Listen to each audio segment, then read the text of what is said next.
Jadi dia adalah mantan kamu? Aku mengangguk sambil menghapus sisa-sisa air mataku. Saat ini kami tengah berada di apartemen dan telah kuceritakan semuanya pada Caraka. Dia menghinamu juga Mamah? Keluarganya dia, bukan dia. Sama saja, ujarnya tegas membuatku terdiam. Orang yang hanya diam ketika melihat suatu kejahatan terjadi, itu sama saja dia melakukan kejahatan yang sama. Aku mengangguk setuju. Dan kapan tepatnya kamu bertemu dengannya lagi? Aku berpikir mencoba mengingat kapan aku bertemu dengannya lagi. Sepertinya ketika Chandra datang.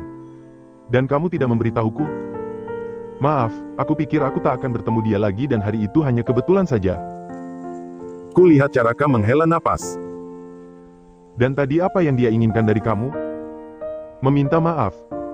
Setelah sekian tahun, aku mengangguk. Apa, kamu memaafkannya? Aku menghela napas kemudian mengangguk. Aku harus memaafkannya kan? Caraka terdiam menatapku. Tapi aku tidak mungkin bisa melupakannya. Aku tertunduk sambil menghela napas. Apa aku salah kalau aku belum bisa melupakannya? Aku menengadah ketika kurasa tangan Caraka mengelus rambutku sebelum akhirnya memelukku. Kamu tidak salah, itu hal yang sangat wajar. Kamu hebat karena telah bertahan selama ini, dan tadi kamu telah melakukannya dengan sangat baik. Diam-diam aku tersenyum lega sekaligus merasa hebat untuk sesaat karena ada seseorang yang memahamiku. Ku balas memeluknya tak kalah erat sambil berbisik. Terima kasih karena selalu berada di sampingku untuk mendukungku, dan memahamiku. Untuk itulah Tuhan menciptakanku, untuk melindungi, menyayangi dan mencintaimu. Aku terkekeh mendengarnya. Lain kali ketika kamu bertemu dengan orang-orang yang membuatmu terluka, beritahu aku, agar aku bisa segera datang untuk mendukungmu. Aku mengangguk dalam pelukannya. Apa sekarang semua telah selesai? Aku melepaskan pelukan menatapnya tak mengerti dengan pertanyaannya. Urusanmu dengan mantanmu, apa sudah selesai? Apa tidak ada lagi urusan yang tertunda dan belum terselesaikan? Bagiku semua sudah selesai 5 tahun lalu, tadi itu, mungkin hutang yang seharusnya dia bayar dulu. Jadi saat ini semua sudah benar-benar selesai. Caraka menganggukkan kepala. Jadi tidak ada alasan untuknya menemuimu lagi? Tidak sama sekali. Semuanya sudah benar-benar selesai. Bagus. Aku tak ingin ketika seharusnya aku yang memberi kejutan dengan kedatanganku malah dikejutkan dengan melihatmu dengan pria lain. Hahaha, tapi aku sangat senang kamu datang. Bertemu dengannya mau tidak mau mengingatku pada kejadian 5 tahun lalu. Saat itu aku benar-benar sendiri dan tadi aku kembali merasa kesendirian itu. Tak ada seorang pun yang berdiri di sampingku dan ketika tadi melihatmu aku begitu bahagia karena tahu kali ini berbeda. Aku tak lagi sendiri, ada kamu yang selalu ada di sampingku. Dia tersenyum sambil mengangkat alisnya bangga. Aku memang luar biasa, paling bisa diandalkan untuk segala urusan. Hahaha. Aku tertawa menyesal memujinya, tapi bagaimanapun yang dia katakan benar, dia paling bisa diandalkan untuk itulah aku menghadiahinya sebuah kecupan di pipi. Terima kasih untuk selalu bisa diandalkan. Dia terdiam kemudian berdecak. Kurang dong, masa cuma gitu doang? Hahaha. Aku berdiri dan berjalan menuju kamar. Salat, udah azan maghrib tuh. Lanjutin sudah salat ya, hahaha. Aku tertawa sambil melanjutkan berjalan menuju kamar untuk mandi, dan bersiap salat maghrib berjamaah dengan orang yang kuharap menjadi imamku di masa depan. Setelah salat maghrib untung saja Caraka lupa akan hadiah tambahan yang tadi dia minta, karena aku langsung mengajaknya pergi makan malam, dan ini kali pertama aku keluar dari area Superblok menikmati malam kota Surabaya yang tak kalah temaram seperti Jakarta. Sering ke Surabaya? Kok hafal jalanan Surabaya? Aku bertanya ketika mobil yang dikendarai Caraka berbelok ke arah UNESA, Universitas Negeri Surabaya. Aku lupa kalau mantan calon tunangan dulu orang Surabaya. Hahaha, aku ke Surabaya hanya untuk urusan pekerjaan. Cekak. Hei, siapa yang baru bertemu dengan mantan di sini? Yang jelas bukan aku. Itu pertemuan tidak disengaja bukan sengaja niat bertemu. Aku tidak pernah datang ke sini dengan niat menemuinya, ucapnya dengan senyum lebar membuatku mendelik. Aku serius, sayang. Satu-satunya perempuan yang membuatku dengan sengaja datang ke Surabaya adalah kamu. Aku mengulung senyum sambil menatap keluar di mana mobil Caraka kini membawa kami memasuki perumahan elit. Rumah-rumah mentereng berderet dengan megah membuatku mengerutkan alis. Kita mau makan atau mau kemana? Kau masuk komplek? Kami kini melewati taman dengan danau buatan lengkap dengan patung Merlion seperti di Singapura. Di kanan kiri jalan terdapat klaster-klaster mewah yang dijaga ketat. Caraka hanya tersenyum tanpa menjawab. Kami kini berbelok kanan dan suasana temaran mulai terlihat dengan diawali neon sign bertuliskan G-Wall, sebuah area makan yang berada di dalam komplek perumahan elit, dengan kafe dan restoran berderet sepanjang puluhan meter. Ayo! Caraka merangkul bahuku dan kami pun mulai memasuki area G-Wall, mencari tempat yang cocok di antara banyaknya pilihan yang tersedia. Sepanjang jalan dia tak melepaskan rangkulannya membuatku benar-benar merasa aman berada di antara lalu lalang orang-orang yang tengah mencari tempat untuk makan malam, atau sekedar nongkrong. Mataku disuguhkan oleh suasana temaran dari hiasan kafe dan resto yang berdiri di samping kiri dan kanan jalan, ada kafe yang menawarkan suasana syahdu dengan hiasan lilin, ada juga yang temaran dengan neon-neon, dengan berbagai pilihan menu dari modern sampai tradisional. Kami memutuskan duduk di area outdoor restoran dengan penerangan temaran lilin dan obor yang membuat suasana romantis benar-benar terbangun, sebuah restoran yang menyuguhkan menu tradisional. Jadi, selain pria tadi apakah masih ada mantan yang harus aku antisipasi lagi? Caraka bertanya sambil menerima piring yang telah kuisi dengan nasi talam bebek putri Madura. Tidak, mantanku tidak sebanyak kamu. Hanya Elvan saja. Aku menyendok nasi lengkap dengan bebek untuk diriku sendiri. Caraka terdiam menatapku, jadi namanya Elvan, berapa lama kamu pacaran dengannya? Hahaha. Aku tertawa mengerti arti dari pertanyaannya. Saat ini dia tengah cemburu pada masa laluku. Hampir setahun. Aku menyuap nasi talam bebek putri Madura yang rempah-rempahnya sangat terasa hampir mirip dengan nasi kebuli, ditambah potongan cabai, tomat hijau, teri medan, serta kacang tanah yang sepertinya ditumis dengan minyak samin dan olive oil menjadi sambal yang disajikan di atas bebek goreng yang nikmat. Ternyata bukan aku yang harus sedia pestisida, tapi kamu karena kamu yang didekatin para lalat hijau. Hahaha. Aku hanya bisa tertawa sambil menikmati bebek goreng. Apa dia tinggal di sini? Tidak tahu, aku tidak bertanya dan itu tidak penting juga kan? Caraka menganggukkan kepala sambil mengunyah makanannya. Daripada memikirkan dia tinggal di mana, aku lebih penasaran dengan di mana ayahku dan Bi tinggal sekarang. Aku kembali menyuap makananku. Oh iya, ucapnya dengan mulut penuh, dia mengunyah kemudian menelan makannya. Apa sudah ada titik terang? Belum, aku mencoba mencari tahu dari anak-anak di kantor, kata mereka tidak ada peternakan H. Joko, adanya H. Tutus. Tapi aku berencana mendatangi peternakan-peternakan itu siapa tahu ada yang mengenal H. Joko, Pak Debayu, Randi Prasetyo atau Bi. Caraka terdiam menatapku, siapa? Randi Prasetyo? Iya, itu nama ayahku. Caraka mengerutkan alis. Apa kamu mengenalnya? Caraka terlihat berpikir. Aku seperti pernah mendengar nama itu, tapi di mana ya? Caraka kembali terlihat berpikir. Randi, nama yang umum kan? Caraka terdiam kemudian mengangguk. Kamu benar, nama yang umum. Mungkin salah satu kenalanku dulu. Aku mengangguk lalu kembali melanjutkan makan. Nanti aku coba minta tolong temanku yang tinggal di Surabaya untuk mencari tahu tentang mereka. Aku kembali tersenyum sambil mengangguk. Aku selalu penasaran seandainya kita berhasil menemukan mereka, apa yang pertama kali harus aku katakan? Apa aku jujur mengatakan kalau aku putrinya? Bagaimana kalau dia tak mengakuiku? Pertanyaan yang selama ini selalu berputar-putar di kepalaku, aku tak bisa membayangkan apa nanti akan menjadi pertemuan keluarga yang tidak diharapkan dan malah akan menjadi pertemuan yang canggung, atau malah akan menjadi pertemuan yang mengharu biru, penuh dengan air mata kebahagiaan.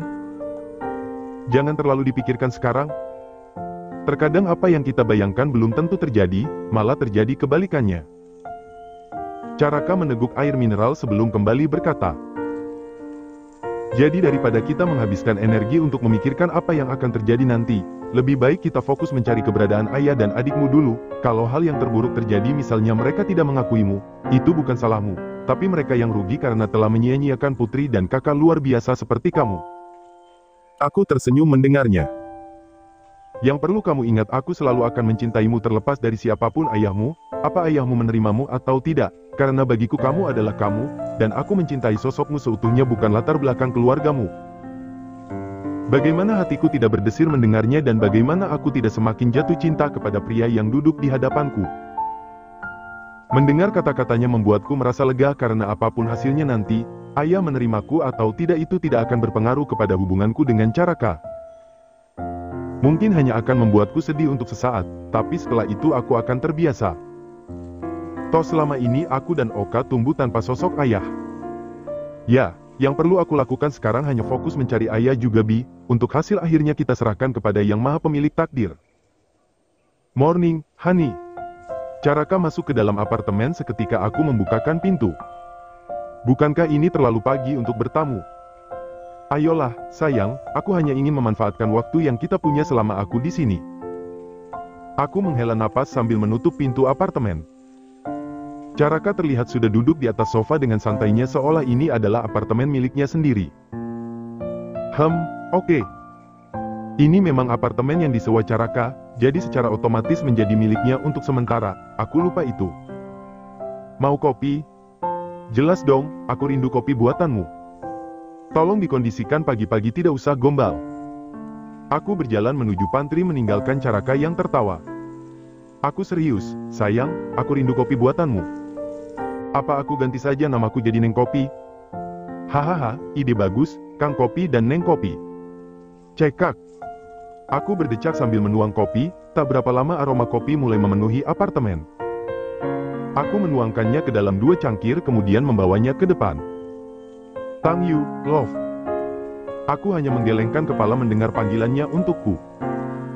Oh, iya mengenai Joko yang kamu ceritakan semalam, aku telah meminta tolong Pak Supri untuk mencari tahu. Pak Supri? Iya, Pak Supri orang sini asli, dia pasti banyak kenalan siapa tahu ada yang mengenal Joko, apalagi kalau Joko itu memang punya peternakan kambing etawa juga tuan tanah. Pasti akan ada yang mengenalnya. Aku mengangguk mengerti sambil meniup asap yang mengepul dari cangkir kopi sebelum menyeruputnya nikmat. Sambil menunggu kabar dari Pak Supri, bagaimana kalau kita kencan hari ini? Kencan? Oh, ayolah, sayang, sudah lama kita tidak kencan dan kamu masih berhutang hadiah tambahan semalam.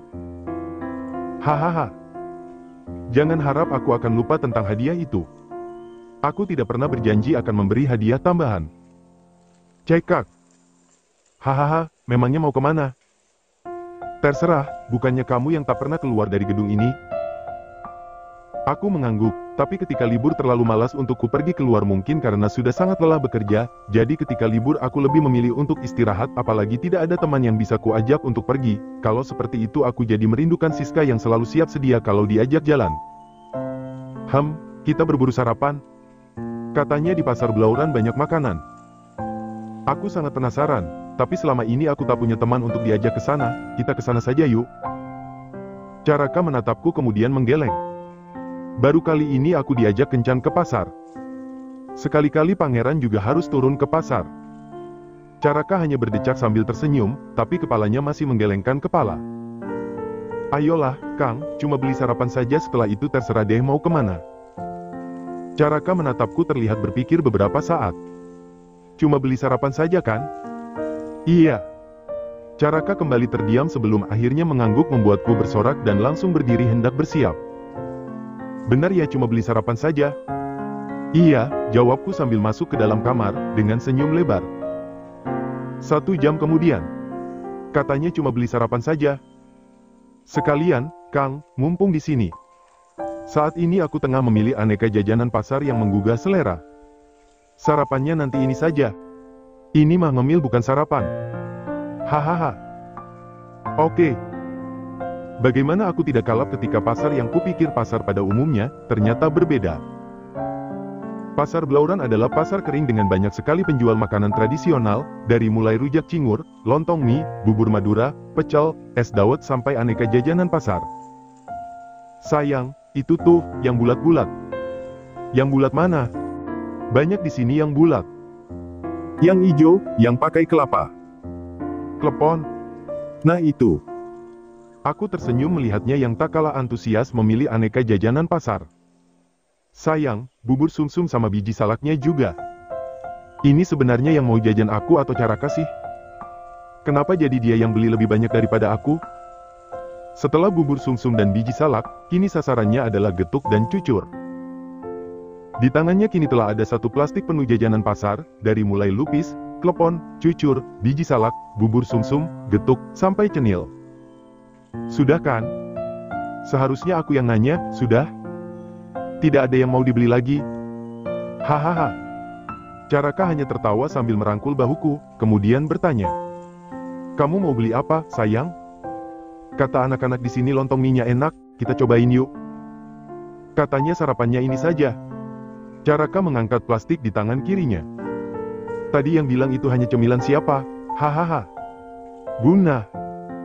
Aku menghentikan langkah ketika mendengar seseorang memanggilku, dan ternyata itu Aileen yang tersenyum lebar sambil berjalan cepat ke arahku. Benarkan ini Buna? Tadi Aileen sempat ragu masa Buna ada di sini. Sekali-sekali keluar kendang, Lin, mumpung ada bodyguard. Aileen mengalihkan pandangannya ke arah Caraka. Wah. Aku tak bisa menahan tawaku ketika melihat Aileen yang terkesima melihat Caraka. Untung saja imunku sudah cukup kuat melihat bagaimana para perempuan menatap Caraka. Seorang Caraka benua tak akan bisa menyembunyikan pesonanya kemanapun dia pergi termasuk pasar tradisional sekalipun, tapi ada untungnya juga karena ketampanannya kami mendapat banyak bonus.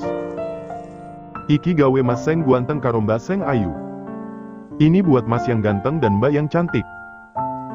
Ya walaupun aku juga dipuji cantik, tapi Simbo penjual bilangnya sambil menatap Caraka dengan mata berbinar, jadi anggap saja pujian untukku hanya sebagai kalimat pelengkap saja. Kang, ini Aileen, dia adminku di kantor. Caraka membuka kacamata hitamnya sebelum bersalaman dengan Aileen. Caraka. Aileen.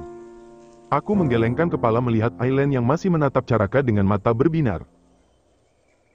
Lin, kebetulan. Yang kata kamu lontong mie yang enak itu di mana? Aku berusaha mengembalikan Aileen ke bumi setelah sepertinya tadi selama beberapa saat dia melanglang buana ke antariksa. Ya, Buna. Aileen meantapku bingung membuatku mengulung senyum. Lontong mie yang enak di mana? Lontong mie. Aileen sepertinya sudah kembali sadar. Di sana, Buna, kebetulan Aileen juga mau beli itu disuruh mamah. Aileen berjalan di depan, diikuti aku dan Caraka yang kembali merangkul bahuku. Dulu Shanti, dan sekarang Aileen. Aku menghela napas berat membuat Caraka tertawa. Tapi setidaknya mereka bukan mantan yang gagal move on seperti yang kemarin. Ups. Sepertinya aku salah mencari topik pembicaraan.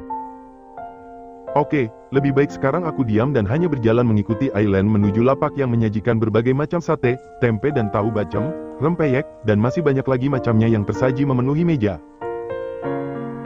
Kami duduk di kursi plastik bakso, tanpa banyak bicara Caraka langsung mengambil sate telur puyuh dan memakannya, sedangkan aku dan Aileen memesan 2 porsi lontong mie untukku dan Caraka, sedangkan Aileen memesan 4 porsi.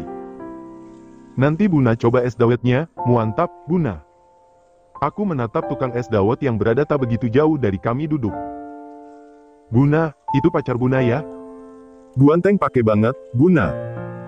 Aileen berbisik sambil terkekeh membuatku tersenyum, sedangkan yang mendapat pujian tengah asik makan sate usus, setelah menghabiskan sate telur puyuh. Oh iya, Buna. Hampir saja lupa. Aileen menatapku dengan serius membuatku mengalihkan tatapan dari penjual lontong mie yang sedang mengulek petis, bawang putih goreng, dan cabai rawit di atas piring. Buna ingatkan Om Aileen yang punya toko oleh-oleh susu kambing etawa?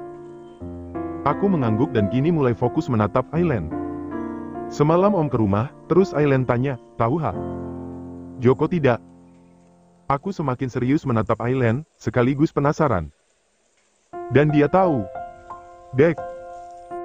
Jantungku berhenti berdetak untuk sesaat sebelum berdebar menggila, mataku membulat menatap Aileen tak percaya, begitu juga dengan Caraka yang kini berhenti mengunyah dan menatap Aileen serius. Tapi sepertinya Aileen tak menyadari perubahan ekspresi kami berdua, dia kembali melanjutkan ucapannya. Tapi, Aileen tidak tahu apa ini ha. Joko kenalannya Mama Buna bukan, soalnya kata Om Aileen, ha. Joko itu bukan di Surabaya, tapi Mojokerto. Mojokerto? Iya, Buna. Mojokerto, jadi Aileen tidak tahu itu ha. Joko yang sama atau bukan? Mojokerto. Apa mungkin Mama salah menyebut harusnya Mojokerto bukan Surabaya? Tapi itu tidak mungkin, atau Joko pindah ke Mojokerto? Itu lebih masuk akal. Apa sampai sekarang masih ada? Aku tak boleh menyia-nyiakan kemungkinan sekecil apapun. Kalaupun ini Joko yang berbeda, aku hanya tinggal mencari lagi kan? Tidak ada yang salah dengan mencari tahu apa ini Joko, kakekku atau bukan? Kata Om, sekarang peternakan kambing Joko yang mengelolanya itu anaknya. Jantungku berdetak menggila, tanganku bahkan gemetar mendengar ucapan Aileen. Anaknya? Iya, anaknya. Om, kamu tahu siapa nama anaknya Joko itu? Aileen gak nanya Buna, tapi bentar Aileen telepon Om dulu ya. Aileen mengeluarkan ponselnya. Tolong tanya sekalian Mojokertonya di mana?